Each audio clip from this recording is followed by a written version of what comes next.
Em nenhum outro nome existe salvação, porque debaixo do céu nenhum outro nome, qualquer outro nome, além do nome de Jesus, existe dado entre a humanidade, pelo qual nome importa que nós sejamos salvos.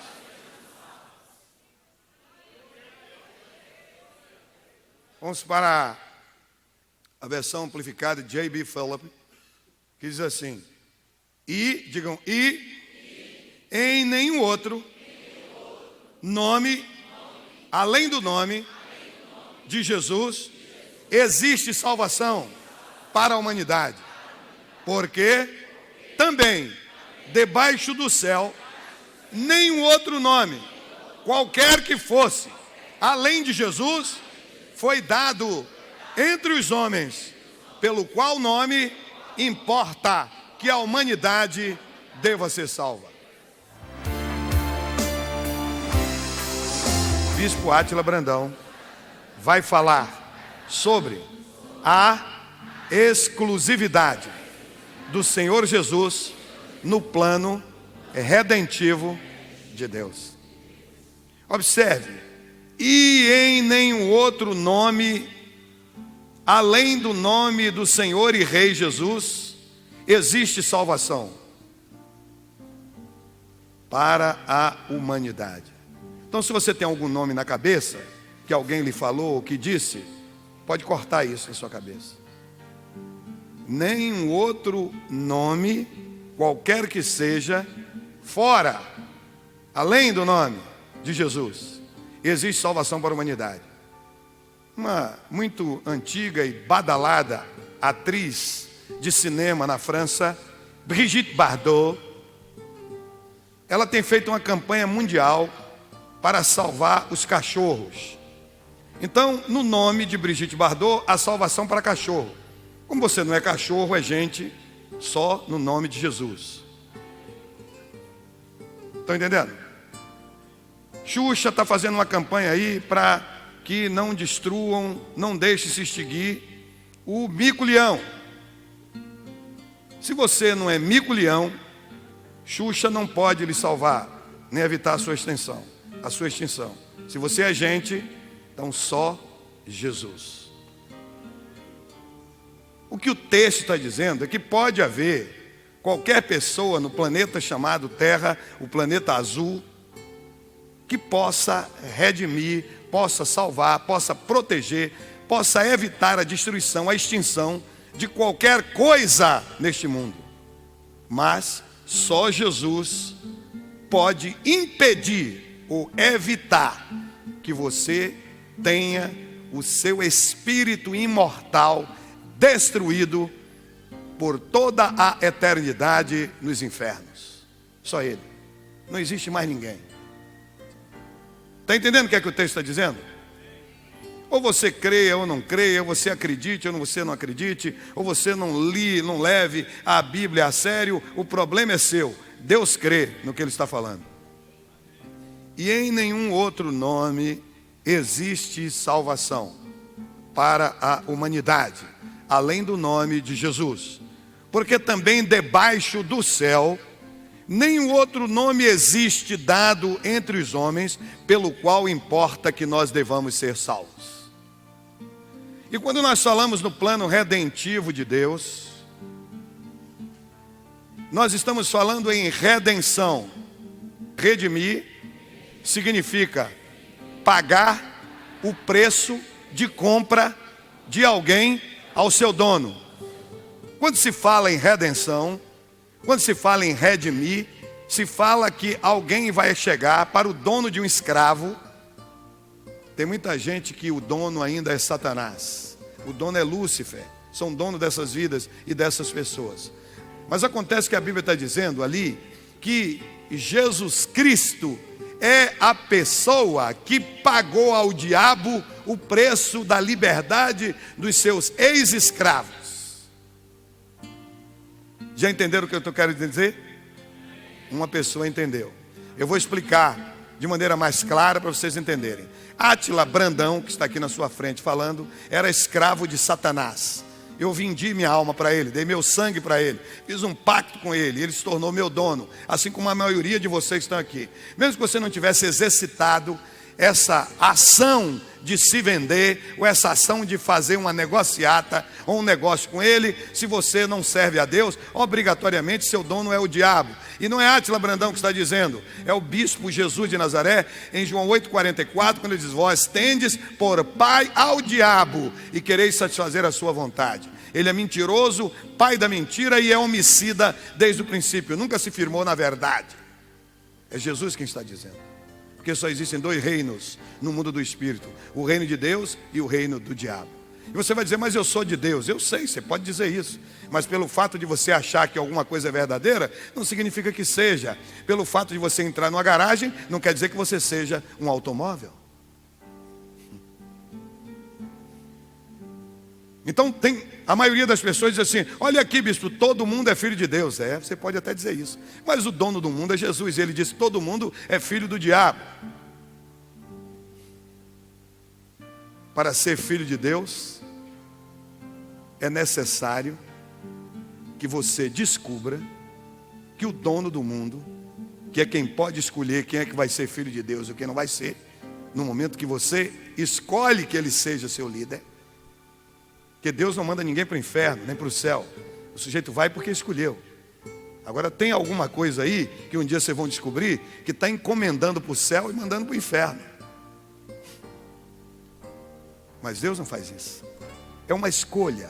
Você foi criado com arbítrio, a faculdade que o ser humano e inteligente tem de escolher os caminhos que deseja seguir, com Deus ou sem Deus. Mas observe o que é que ele está dizendo. Estão ouvindo bem, irmãos? Como você tem arbítrio, você escolhe o caminho que você quer. Você quer ir para o céu, quer ir para o inferno. A escolha é sua. Ah, bispo, mas eu escolhi ir para o céu. Então você tem que descobrir que nesse país existe uma coisa chamada sistema financeiro de habitação. E que esse sistema financeiro credencia bancos para financiar com o dinheiro do governo, que o dinheiro que o governo toma meu e seu, que é o do FGTS, que está lá depositado na Caixa Econômica Federal, e financia as casas para as pessoas ou para os construtores ou as construtoras construir casa. E você quer uma casa por esse sistema? Quero comprar minha casa própria. Então você observe que é o maior sonho de todas as pessoas. Quem é que não tem um sonho de ter uma casa própria? Quem não tem o seu sonho? Oh, que maravilha. Não é assim? Aí quando você chega lá para comprar, e você recebe um formulário. Preencha esse formulário. Traga esses documentos. Aí você diz: olha aqui, eu quero comprar casa própria, e eu vou até preencher esses formulários, mas eu não vou trazer nenhum documento. Aí a mocinha ou o sujeito vai sorrir para você e diz: então você não vai ter que levar a sua casa. Se você não trouxer os documentos necessários que nós estamos exigindo, você não leva a sua casa. Eles aprenderam isso com quem? Com Deus. O reino de Deus é organizado. Então se você não cumprir, não encher esse formulário, você não vai chegar nunca ao céu. E o formulário diz assim: a todos quanto receberam a Jesus, Deus deu-lhes o poder de serem transformados em filhos de Deus. Se você vai ser transformado, é que você era uma coisa e vai passar a ser outra coisa. Ou seja, você é aquilo que Jesus disse: você era filho do diabo, e agora você vai ser transformado em filho de Deus, porque você aceitou. Jesus é uma pessoa educada, ele não invade a vida de ninguém, não entra na sua vida nem na sua casa sem ser convidado. Pessoas educadas não fazem isso. E pelo fato de seu pai ser religioso ou ser filho de Deus, não significa que você seja neto de Deus. Deus não tem neto. A salvação não é coletiva, a salvação é individual. A Bíblia diz no livro mais antigo da Bíblia, o livro de Jó, que o caminho é solitário, nem as aves de rapina o conhecem. Você tem que vir para Jesus, você tem que convidá-lo a entrar na sua vida. Se você nunca fez isso, ele nunca entrou. É claro que ele tem o desejo de entrar, mas ele não pode entrar, porque apesar de ser todo poderoso, ele não pode estuprar a sua personalidade, o seu caráter, nem o seu arbítrio. E o texto está dizendo que não existe nenhum outro nome dado debaixo do céu. O bispo está falando sobre o quê? A exclusividade de quê? Do nome de Jesus, como cristalização do plano redentivo de Deus. Deus é um Deus de propósito, um Deus que planeja, um Deus organizado. Tudo dele é planificado, é planeado e organizado. Então, quando nós falamos da exclusividade do nome de Jesus, no plano redentivo de Deus, nós nos lembramos daquilo que há muito tempo eu já falei na igreja e continuo repetindo, porque a repetição é a alma da retórica, é repetindo o que as pessoas gravam. Está entendendo ou não? E aí, quando nós falamos do plano redentivo, nós nos lembramos dos 7 nomes redentivos de Deus, que estão no Antigo Testamento. Não são os 85 nomes de Deus que está naquele livro que eu escrevi ali, não. Na língua hebraica do Antigo Testamento. São 7 apenas. E todos esses 7 nomes são nomes compostos, porque o radical desse nome, o nome mesmo de Deus, que não pode ser pronunciado, que é um nome santo, e Deus ensinou isso ao povo de Israel. Não tomarás o nome do Senhor teu Deus? Isso está em Êxodo 20, né? Começa com o nome dele, Jeová. Olhe para a pessoa que está ao seu lado e diga o nome dele. O nome de Deus é Jeová. Jeová. Jeová. Jeová. Jeová na língua hebraica, a língua de Canaã, a língua dos judeus, a língua do Antigo Testamento, significa o alto com o alto existente que se revela, aquele que faz as coisas acontecerem. O Deus que vivifica os mortos e chama a existir coisas que nunca existiram. Esse é o significado do nome dele, Jeová. Então por aí você está sabendo quem é o Deus que nós servimos. Nesse país chamado Brasil tem milhares de deuses. Tem Deus para os olhos, tem Deus para os pés, tem Deus para as prostitutas, tem Deus para os gays, tem Deus para o futebol, tem Deus para o motorista, tem Deus para tudo, rapaz. Deus para cachorro, Deus para gato, tem tudo. Porque o maligno que foi criação, ele era um querubim perfeito e pelo seu arbítrio tornou-se inimigo de Deus. Mas ele nunca deixou de ser criação, criatura de Deus. Deus não criou o diabo, Deus criou um querubim. E ele se transformou em diabo, porque ele quis, ele tem arbítrio. Deus não criou robôs, nem bonecos, nem clones. Deus criou agentes morais. E o agente moral faz o que quer. Você já viu, não sei se você acredita nisso, mas existe. É só você pegar a mídia falada, escrita, televisada e ver. Tem filho, diga filho, é criação do pai dele. Tem filho que mata o pai. Tem filho que mata a mãe. Sabia disso? É só ler os jornais. É quando a criatura tem essa tendência que lhe foi inoculada como um vírus pelo maligno, de querer se levantar contra o seu Criador para destruí-lo.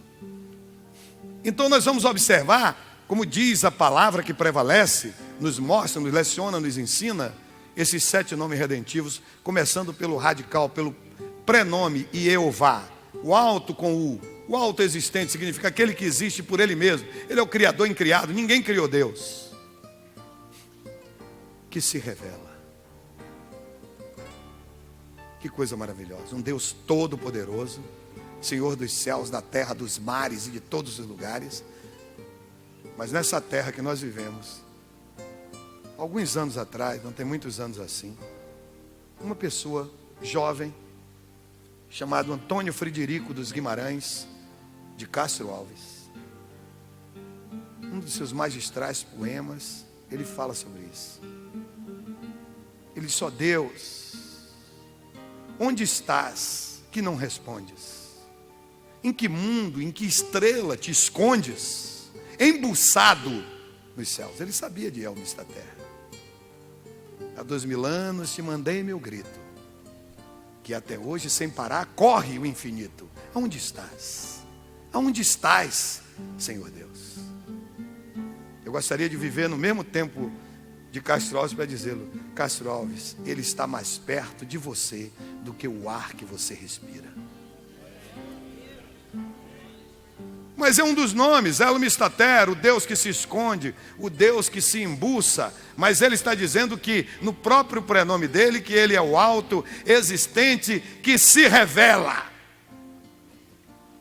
Ele gosta de ser revelado.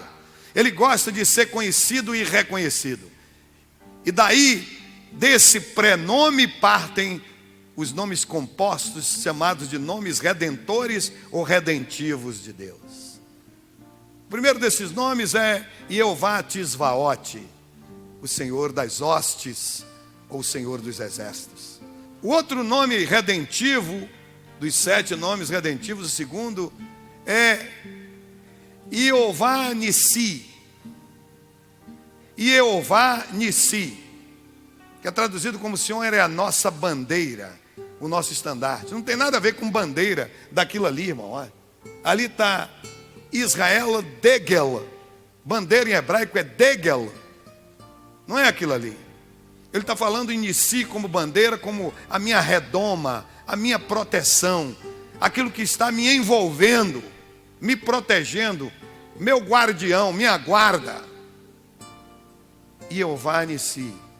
O outro nome, Jeová Shalom, o Senhor que é a minha paz. O Senhor que é a minha paz. No grego do Novo Testamento e na Septuaginta, que é a versão grega do Antigo Testamento, é traduzido como Irene, é escrito Eirene, E-I-R-E-N-E, mas é aí, esse ditongo aí, em grego se pronuncia aí, Irene, nome de mulher, Irene, diga Irene. Irene no grego significa paz absoluta, apesar das tempestades. Irene, paz, segurança absoluta, aferrada em Deus. Ele é um Deus de justiça. Graças a Deus que, apesar de Ele ser um Deus de justiça, Ele não age com justiça para comigo e para com você. Porque se Ele agisse com justiça comigo e com você, nós estaríamos no inferno. Sabe por quê? Porque justiça. Sabe o que é justiça ou não? O que é justiça? Sabe qual é a definição de justiça, não? Vamos procurar um dos povos mais antigos do mundo, onde existia uma organização judiciária. Que todos os povos do mundo, inclusive os povos que você conhece hoje, herdaram deste povo toda essa organização de justiça. Os gregos. A Grécia antiga. O berço da cultura, do saber, da humanidade. A Grécia. E lá na Grécia você sabia e sabe, já estudaram isso, que todas as cidades gregas eram cidade-estado. Era como nos Estados Unidos da América hoje. Eles que criaram a democracia. Demos mais crateia, que significa o governo do povo, para o povo e pelo povo. Eles que criaram. E assim como nos Estados Unidos, cada estado tem a sua lei própria, tem o seu tribunal superior próprio. Assim era lá. Está entendendo? Cada cidade era um estado. Daí porque as cidades gregas eram chamadas cidade-estado de Atenas. Cidade-estado. Estão lembrados das cidades lá? De Tebas? Estão lembrados não? Como era outra, Esparta? Estão lembrados? De Tessalônia? Estão lembrados das cidades-estados? E tinha uma cidade-estado chamada Ceos. Não tem nada a ver com os céus. Ceos, C-E-O-S. E ali nasceu e viveu um dos maiores jurisconsultos, ou seja, um dos maiores juristas, um dos maiores fazedores de direito da Grécia. Simônides, ou Simonides, em grego. Simonides de Ceos. Ele define a justiça dizendo: Tota casto ofeilomena apodidonai. Justiça é dar a cada um o que é seu. Os romanos estudaram direito e justiça, aprenderam com os gregos. Existia em Roma um grande jurisconsulto chamado Ulpiano. E Ulpiano define o seu corpus iure civile romano, justiça como justitia est constans ac perpetua voluntas sum quique tribuere. A justiça é a vontade constante e perpétua de atribuir, de dar a cada um o que é seu. Vieira, num dos seus magistrais sermões, diz: a justiça é filha legítima da verdade, porque dá a cada um o que é seu. Então o que é justiça? É dar a cada um o que é seu. Justiça é isso. Então, se eu fosse receber o que eu tinha direito, eu que fui prostituto, era casado, cheio de diamantes, andava embriagado, eu tinha direito de fazer o quê? Ser o quê? Ir para a cruz, irmão. Era meu lugar. Aí era justiça. Mas ele age com misericórdia. A Bíblia diz em Lamentações de Jeremias, capítulo de número 3, 22 e 23, que as misericórdias de Deus são a causa de nós não sermos destruídos. Elas não têm fim e se renovam para conosco a cada manhã. E quando eu falo na misericórdia de Deus, eu me lembro de um pastor chamado Hermes Klaus, humilde, lá de Guaporé, no estado do Rio Grande do Sul, pregando sobre a misericórdia de Deus. Ele falando sobre Onal, Hanavi, o profeta Jonas. Ele diz: a misericórdia de Deus é tão grande que o peixe, irmãos, tem duas saídas, e Deus escolheu para Jonas ser vomitado. Merecia a outra saída, com certeza. Ele merecia.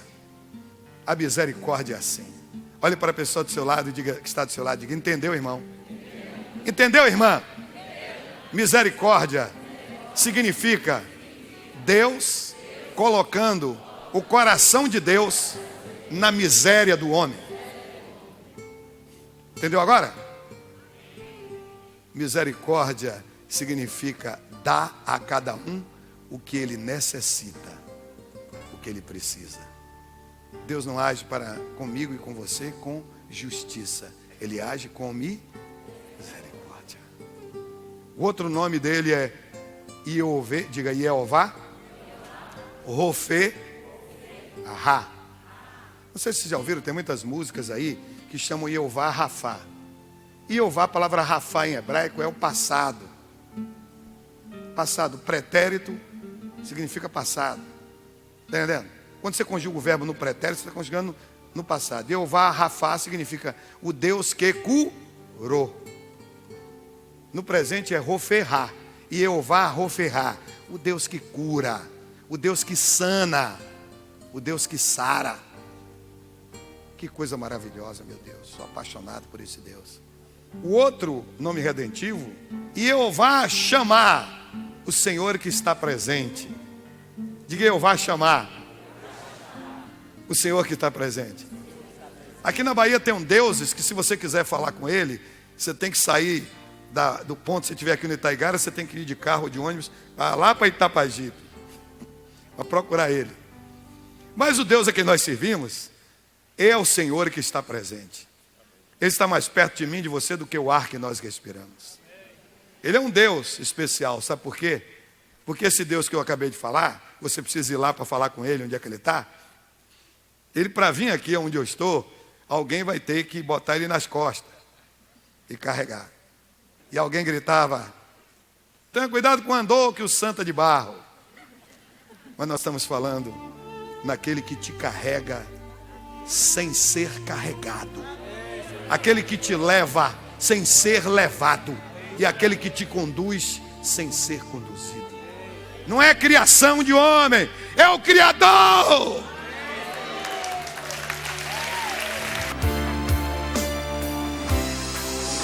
O outro nome redentivo é Jeová Irê. Diga: Jeová Irê. Ou em português, Jeová Jiré. Ou Jeová Jirê. O Senhor da provisão, o Senhor da prosperidade. E Jeová Rohi, o Senhor que me pastoreia. Irmãos, Ele nos chama de rebanho do Senhor, rebanho de ovelhas. Ele nos considera como ovelhas. Por que ovelha? Eu sei que muitos de vocês não tiveram o privilégio que eu tive de crescer no campo. Ovelha é um dos poucos animais que não enxerga. É de uma miopia profunda. Ovelha precisava usar óculos fundo de garrafa. Então, ovelha, o pastor de ovelha não é vaqueiro. O vaqueiro vai atrás, aboiando, gritando: ei, boi, vai, cambada desgraçado. Mas o pastor de ovelha vai na frente, porque a ovelha não enxerga. Se tiver um precipício, ela cai e morre. Se tiver uma grama que mata, está entendendo? Uma folha que seja venenosa, ela come. Por isso ele tem que levar o rebanho para os lugares onde pode comer. Se uma água contaminada, se colocar ela bebe, ela não enxerga direito.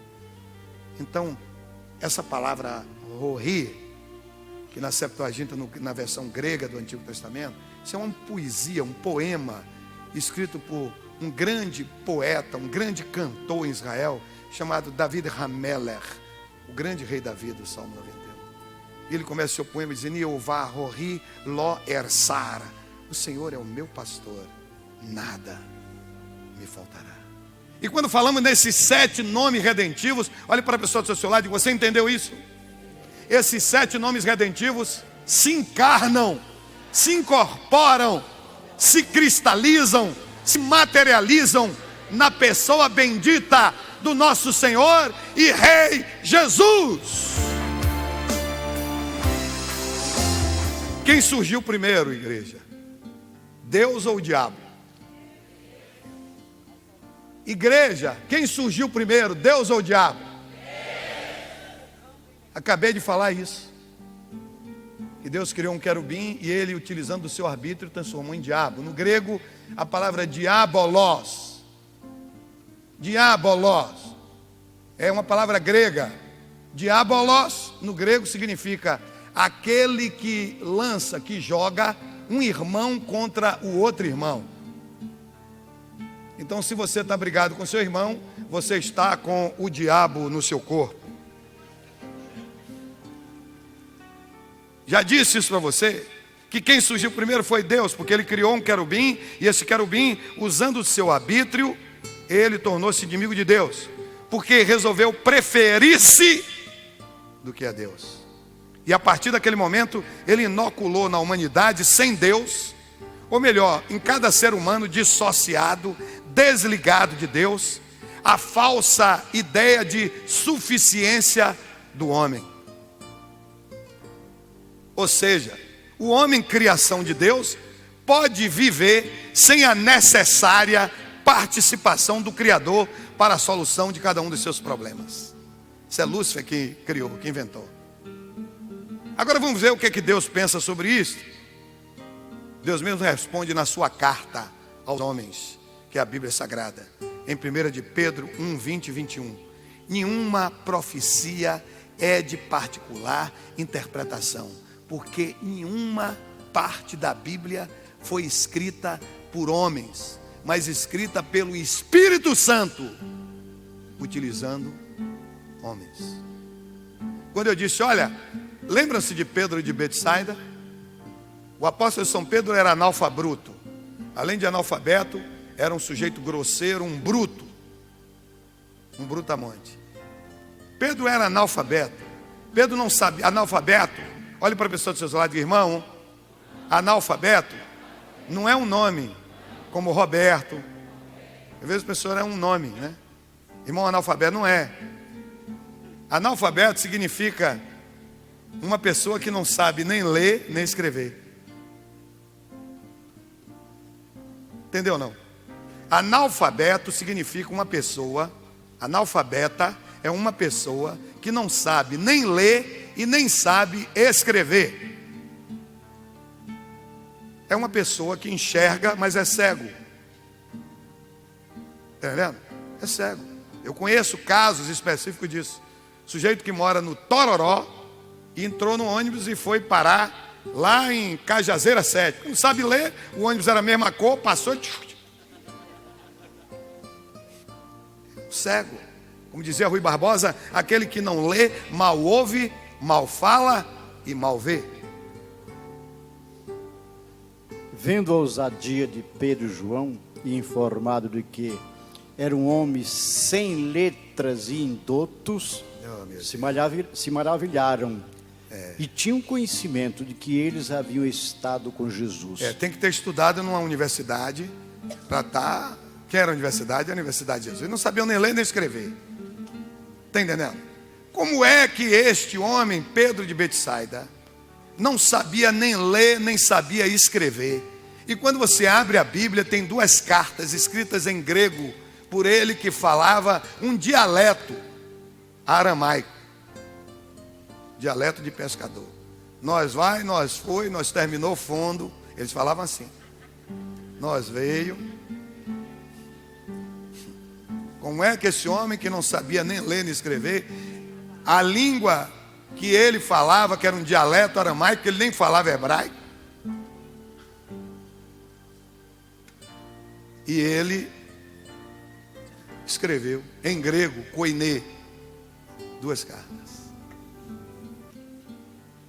É por isso que ele mesmo diz, em 1 de Pedro, que acabei de dar o texto, ele diz assim: foi o Espírito Santo. Isso aí é um sistema chamado pneumatografia. O maligno tem um também que ele chama de outra forma, não quero falar aqui, mas é pneumatografia. Pneuma é espírito no grego e grafos é escrita. O Espírito Santo pega a sua mão, analfabeta, que não sabe nem ler nem escrever, e bota você para escrever com a letra que parece que é computador. Todo mundo vai ler depois. E se você pegar um livro que tem aqui, que hoje pela manhã eu falei, quando eu falava sobre Candote, né?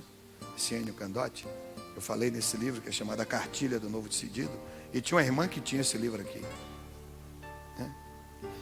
Os irmãos estão perguntando por que o bispo está dizendo. Ennio Candote é o presidente da Associação Brasileira para o Progresso da Ciência. E na revista Época da semana passada, essa semana, ele dá uma declaração, porque a governadora Rosinha Garotinho, nossa irmã, ela fez um decreto como governadora, uma lei, decreto não é lei, mas é uma lei do executivo, não é lei do legislativo, determinando, obrigando que em todas as escolas do Rio de Janeiro se ensine que Deus criou o homem à sua imagem e semelhança. Chama-se criacionismo. E aí ele disse que as pessoas deviam procurar o PROCON. O PROCON é uma organização de defesa do consumidor. Tem até o juizado do consumidor. Tem aqui no Brasil agora isso. E ele disse que procurasse o PROCON, porque isso era propaganda enganosa. Era crime dizer isso. Deus não criou nada. O homem veio do macaco, segundo ele. Eu acho que foi por essa razão que a revista Época teve a prudência de não colocar a fotografia dele. Que algumas pessoas podem dizer, é um chimpanzé, não é? É Ennio Candote. Charles Darwin é um sujeito que escreveu um ensaio chamado Da Origem das Espécies e mandou para um colega seu de universidade lá na Inglaterra para que ele analisasse e mandasse os seus escritos para ele, dizendo o que é que ele achava daquele ensaio. Nesse meio tempo ele morreu e o desgraçado do amigo dele publicou como se aquilo fosse uma verdade que ele estava dizendo. E aí um bocado de pessoas, não é, acreditam que o homem veio do macaco. E hoje pela manhã eu mandei que se buscasse aí um livro que eu escrevi há mais de 20 anos atrás, sei lá, ou 15 ou 10, já está perdido na voragem dos tempos, que as pessoas novas decididas aqui estudam esse livro. Chama-se Cartilha do Novo Decidido. Isso aqui é o livro-texto da pessoa que aceita Jesus aqui na igreja. Tem um título aqui, ó, Criacionismo e Evolucionismo. Porque se você chegar para Dr. Candote, ou para um sujeito que é cientista, e disser, está escrito na Bíblia, não fede nem cheira. Ele não crê na Bíblia. Não vai alterar nada. Não crê na Bíblia. Entendeu? Então aqui, nesse livrinho, que eu não vou ler eles, que tem aí, as pessoas que aceitam Jesus aqui, tomam um curso aqui, parece 90 dias ou 120 dias, só sobre esse livrinho. Diz aqui, criacionismo e evolucionismo. Analisaremos a seguir alguns detalhes dessa barafunda chamada evolucionismo. Ruidoso caso de farmacêutico francês do século XVIII, que foi acusado de matar sua esposa por ter se achado traços de arsênio no sangue da defunta. Só depois de envelhecer na cadeia, descobriu-se que traços de arsênio são coisas normais no sangue humano. 2. Aplicação. O cristianismo vivia tranquilo no século passado, quando Darwin, entre aspas, descobriu a variação das espécies. Interpretou que tais variações são ilimitadas, o que é falso. Existem 200 raças de cachorros, mas todos continuam sendo cachorros e não passam a gênero diferente. Porque se a teoria da evolução fosse verdade, hoje tinha macaco virando jegue, jegue virando cachorro, cachorro ia evoluindo. Como a gente sabe que tem gente virando cachorro. Resultado, o cristianismo foi alijado como condenado e falso em nome de uma falsa ciência, a evolução. Assim como nos inquéritos criminais, os advogados muitas vezes constroem peças falsas para defenderem ou acusarem, assim os corifeus da evolução ou entraram abertamente na ilegalidade, como Haeckel, para construírem a completa árvore genealógica dos seres vivos, desde a monera, imaginária forma primitiva de vida, até o homem, ou entraram pela estrada larga da extrapolação.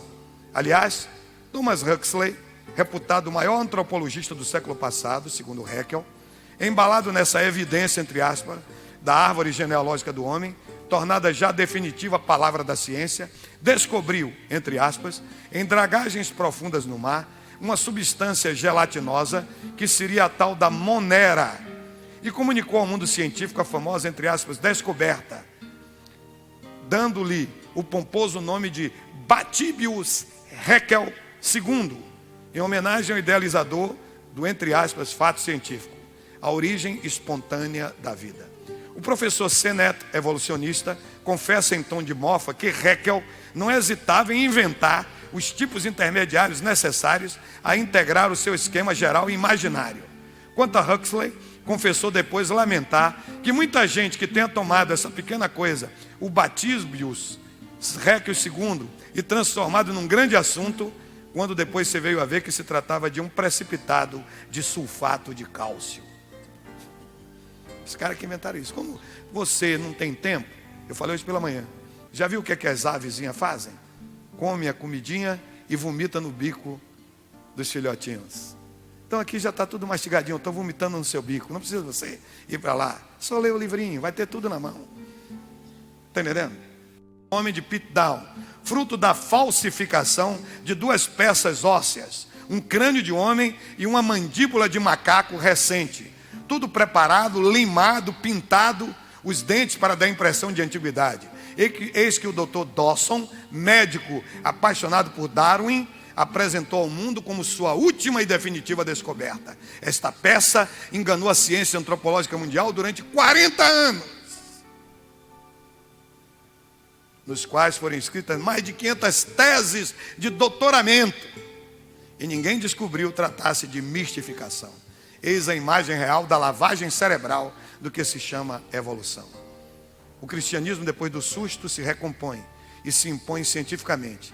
Aliás, já o grande Virchow, pai da anatomia patológica, havia contestado veementemente a tese de Darwin no célebre Congresso de Viena. Nós estamos falando de cientistas, irmão. Não é do sujeito que inventa uma tese, não.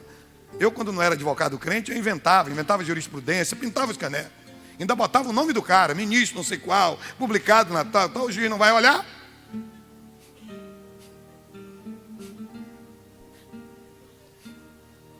Inventa a lei. A minha filha que está ali presente, brilhante advogada, laborando no Ministério Público da Bahia, ela me trouxe um processo criminal para que eu analisasse e a 4 mãos nós fizéssemos a sua promoção, o seu parecer. Eu não queria, não quero, não gosto de crime, não quero tal. E ela insistiu, já eram 11h30 da noite, e eu, para meter de tempo, dei, larga esse negócio aí. E ela saiu revoltada, chateada, lá do quarto. E eu fui ler aquele processo. Por uma esdrúxula e singular coincidência, estava preso, por ordem judicial, o meu melhor amigo de infância. Estava naquele processo. Eu tomei um susto tremendo com aquilo. E aí eu comecei a ler aquele processo madrugada dentro. E comecei a rabiscar. Primeiro, ele não podia estar preso, não era porque era meu amigo não, porque não podia mesmo. Estava preso de maneira errada. Apesar de ele ter cometido o crime de estelionato, ele nunca tinha sido condenado por sentença transitada e julgada irrecorrível por estelionato. Podia ser preso. E aí, eu analisei aquilo e coloquei o que eu achava que tinha que colocar, e a chamei pela manhã e disse: filha, está aqui o que seu pai entende nesse processo, você aceita se quiser. Agora você tem que chamar o advogado desse réu aqui, como uma menina do Ministério Público que você é. Chame o advogado no canto, na hora da audiência, e diga assim: doutor, eu posso lhe meter na cadeia por isso aqui, ó. Você aqui fez uma petição e inventou uma lei que não existe. Ele disse: meu pai, como é que você sabe que eu fui malandro igual a ele? Diz que não existe. O cara botou: de acordo com a lei tal, número tal, de tanto, do tanto, de tanto, no seu artigo tal está escrito, tem que soltar o homem por isso. Isso é mentira, isso é descarado. Isso aí é um picareta. Chame ele e diga isso, que induzir juiz a erro é crime, que você pode ele sair dali preso da audiência. Aí a Lorena chamou esse rapaz. Foi assim, filha? Está lembrado disso? Foi assim. Mas tem uma coisa importante. É que a Lorena chamou ele no canto assim, na sala de audiência, e disse assim: olha, isso aqui é isso, isso, isso, isso. E você pode sair daqui preso. Sabe o que ele fez, irmão? O que é que ele fez? Está lembrado, Lorena? Não quer dizer não, né? Ela não quer falar. Ele pegou na mão de Lorena assim e fez: é verdade, minha doutorinha, deixa esse negócio para lá.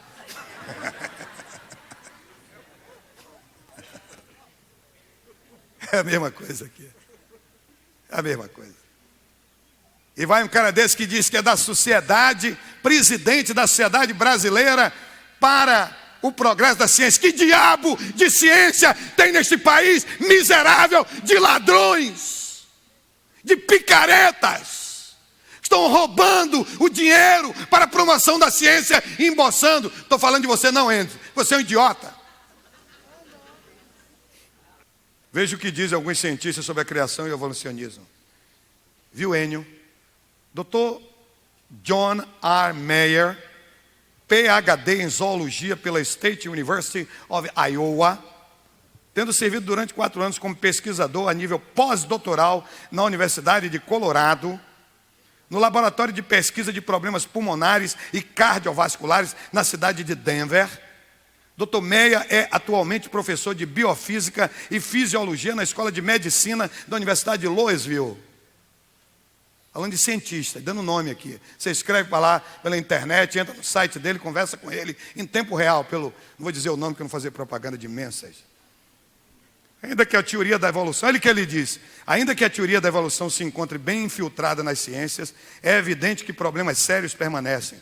Por exemplo, o biólogo darwinista necessita de variações anatômicas, bioquímicas e fisiológicas virtualmente ilimitadas sobre vastos períodos de tempo, uma vez que rigorosas pesquisas genéticas têm sido levadas a efeito apenas nos últimos 100 anos. O evolucionista deve tomar os dados disponíveis e extrapolar as variações limitadas através de bilhões de anos para produzir milhões de espécies. Estudos genéticos experimentais, entretanto, demonstram somente limitadas alterações nos sistemas biológicos. O conceito alternativo de variação limitada, apresentado na frase "segundo a sua espécie" em Gênesis, é compatível com as descobertas em laboratórios. Estou convicto de que o criacionista não necessita temer os dados experimentais científicos oriundos do laboratório de biologia. Não estamos falando no sujeito que falsifica um atestado e diz que tem mestrado, não. Estamos falando em mestres. E por aí vai, Dr. John Moore, PhD em Educação e professor de Ciências Naturais na Michigan State University. Depois, Dr. Larry Butler, PhD em Bioquímica e Estudos Pós-Doutorais na Universidade de Arizona. Atualmente, o Dr. Butler é professor da Universidade de Purdue. Observe o seu primeiro depoimento, vai. Dr. Edward Black, cientista aeroespacial, professor de Mecânica Aeroespacial, de Engenharia Nuclear na Universidade de Oklahoma. É pesquisador ativo em aerodinâmica e biomecânica, tendo publicado muitos artigos neste campo. É também coautor do livro texto Fluid Mechanics and Heat Transfer, publicado pela Edison Wesley em 1969. Ele afirma: a evolução é um conto de fadas. Exatamente como a teoria da Terra plana no século XII. A teoria da evolução diretamente contradiz a segunda lei da termodinâmica, pois esta afirma que a menos que um planejador inteligente dirija todo o sistema, ele caminhará sempre na direção da desordem e da deterioração. Como é que você pode ter partido do caos para a ordem se não tivesse alguém? Isso que ele está dizendo aqui. É a segunda lei da termodinâmica. Baseado em simples matemática, é possível mostrar que as chances contra a formação de uma simples molécula de proteína, por acaso, é maior do que 1067 para 1. 1 seguido de 67 zeros. A evolução requer uma fé incompreensível.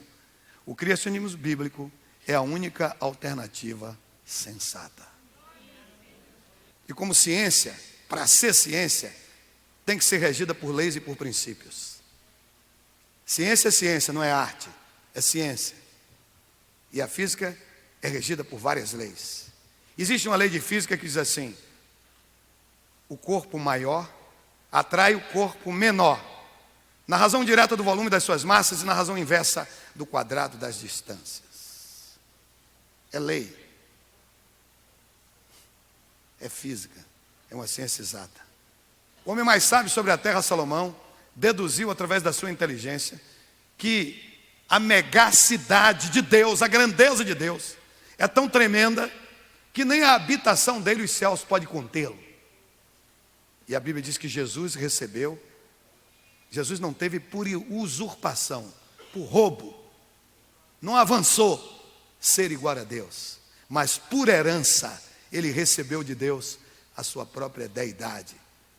Então olhe para a pessoa do seu lado. Você conseguiu entender?